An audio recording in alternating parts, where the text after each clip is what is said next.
Meus queridos irmãos, quero cumprimentar cada um de vocês com a paz do Senhor. E eu quero aqui agradecer a Deus por essa rica oportunidade que eu tenho com cada um de vocês de estar falando um pouco para vocês da Palavra de Deus. E eu desejo hoje, aqui em alguns minutos, trazer para vocês uma curiosidade da Bíblia Sagrada. Uma história que está registrada aqui na Palavra do Senhor, no primeiro livro da Bíblia, que é bastante curiosa, bastante cabulosa, mas que ela vai reverberar lá na genealogia de Jesus. Essa história, meus irmãos, está aqui em Gênesis capítulo 38. E ela fala acerca de um sogro que chegou a ter relações sexuais com a sua nora. Olha o que a palavra de Deus vai nos dizer. Gênesis capítulo 38, versículos 1 e 2.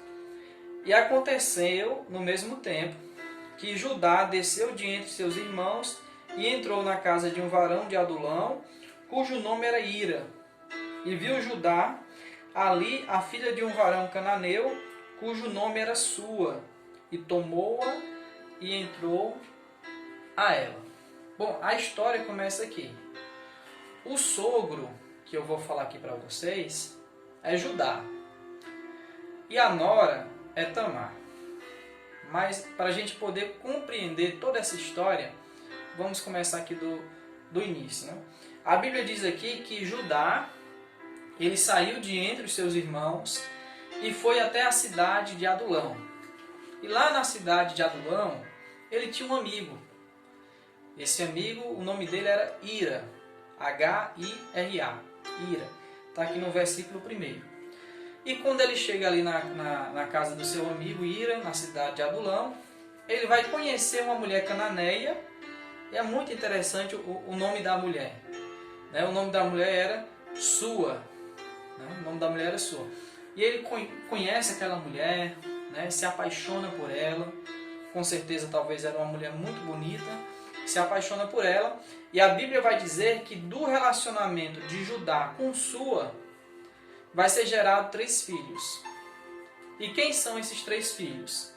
São o primogênito Er, o segundo Onã e o terceiro filho Selá. Então Judá, do seu relacionamento com Sua, gera esses 3 filhos. E continuando a história, a Bíblia vai nos dizer que Judá ele vai buscar uma esposa para seu filho Er. Seus filhos cresceram. E aí o primogênito, ele arruma uma esposa para o primogênito. E o nome dessa esposa é Tamar. Então, Er casa com Tamar. Só que aí a Bíblia vai nos dizer, irmãos, que ele vivia uma vida que não agradava a Deus. Ele vivia uma vida que não trazia glória para o Senhor. A Bíblia não deixa claro aqui o que era que ele fazia. Quais eram as atitudes que ele tinha, o que ele fazia que desagradava a Deus. Diz unicamente que o que ele fazia não agradava ao Senhor. O que diz aqui, versículo 7 do capítulo 38 de Gênesis. Porém, o primogênito de Judá, era mau aos olhos do Senhor, pelo que o Senhor o matou. Então, esse rapaz era mau aos olhos de Deus. Ele fazia coisas que Deus não se agradava. E por conta disso, Deus o matou.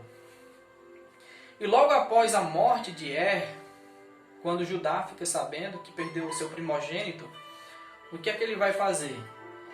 Ele vai entregar o seu segundo filho para Tamar. E por que ele fez isso? Ele fez isso por conta da lei do levirato. Essa lei ela estabelecia que quando o homem se casava e que ele falecia sem deixar descendência, sem deixar nenhum descendente, a lei do levirato estabelecia que o seu irmão deveria casar com a viúva e o primeiro filho que eles tivessem seria do irmão falecido. Inclusive, esse filho teria até direito, né, na herança daquilo que o irmão falecido houvesse deixado de herança. Então, Judá chamou Onã e disse: Onã, tenha relações com Tamar, ela vai ser sua esposa a partir de agora, cumprindo aí a lei do levirato. Só que Onã não gostou dessa situação, não gostou dessa ideia, e a palavra de Deus vai nos dizer que Onã, quando ele ia ter relações com Tamar, sabe o que era que ele fazia? Ele derramava o seu sêmen na terra, para que assim Tamar não gerasse nenhum filho, né, vindo dele. E aí, o que aconteceu com Onã? A Bíblia vai dizer aqui, no versículo 10 do capítulo 38. E o que fazia era mal aos olhos do Senhor, pelo que também o matou. Então, imagine aí. Onã, por conta dessa atitude que ele tinha, isso não agradou a Deus. Deus foi e matou Onã. Então Judá já vai perder aí o seu segundo filho. Quando isso acontece, o texto sagrado vai dizer que Judá ele se achega para Tamar e diz: Tamar, vá para a casa dos seus pais, fique com seus pais, porque o meu terceiro filho, Selá, ele é muito novo ainda. Quando ele crescer, né, eu lhe entrego ele como seu esposo. Então vá para a casa dos seus pais e vamos esperar Selá crescer. Então foi isso que aconteceu.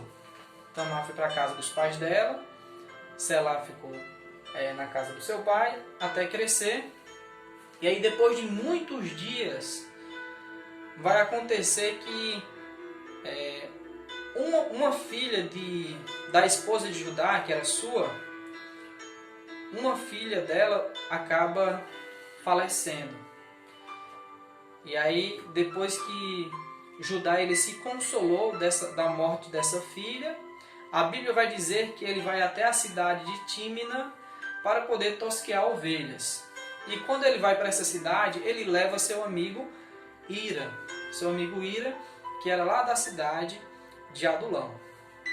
E aí quando ele está se dirigindo para essa cidade, para a cidade de Tímina, Tamar fica sabendo que ele está indo para aquela cidade.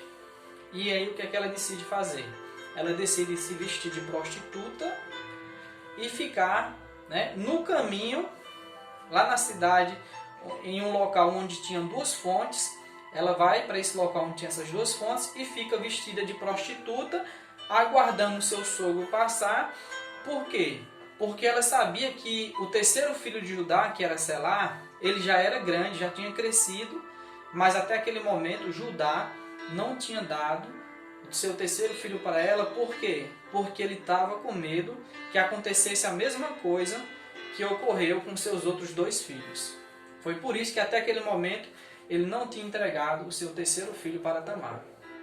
Então Tamar decide fazer isso. Ela se veste de prostituta e fica aguardando Judá passar por aquele caminho. E aí quando Judá está passando, que ele vê aquela mulher sentada junto às fontes, a palavra de Deus nos diz que ele chega para aquela mulher e pede para ter relações com ela. E aí ela diz: o que é que você vai me dar? Você vai me dar o que para ter relações com você? E aí ele promete dar um cabrito. Só que ele não tinha nenhum cabrito no momento. E para servir de penhor, ele vai deixar com Tamar o seu cajado, os seus lenços e o seu selo. E aí ele consegue ter relações com ela, né? Ele volta para casa e Tamar fica com o cajado, com os selos e com os lenços de Judá. E aí tudo bem. O tempo passou. Depois de algum tempo, Judá fica sabendo através de algumas pessoas que Tamar está grávida. E então, quando ele fica sabendo disso, ele decide chamar Tamar até a sua presença. E ele vai e diz: ela tem que ser apedrejada. Ela adulterou. Por conta disso, ela tem que ser apedrejada.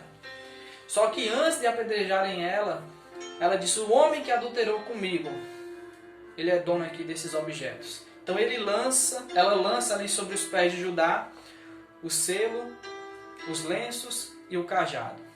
E Judá, quando vê esses objetos, ele vai dizer o seguinte: olha o que a Bíblia diz aqui. E tirando-a fora, ela mandou dizer a seu sogro: do varão de quem são estas coisas eu concebi. E ela disse mais: conhece, peço-te, de quem é este selo, e estes lenços, e este cajado. E conheceu Judá e disse: mais justa é ela do que eu, porquanto não a tenho dado a selar, meu filho, e nunca mais a conheceu. Então a gente vê aqui, irmãos, registrado essa história, onde um sogro teve relações com uma nora. E essa criança, né, dessa gravidez, foi gerado 2 crianças, porque eram gêmeos, que foi exatamente Pérez e Zerá. Exatamente essas 2 pessoas, essas 2 crianças, Pérez e Zerá, vão estar presentes na genealogia de Jesus.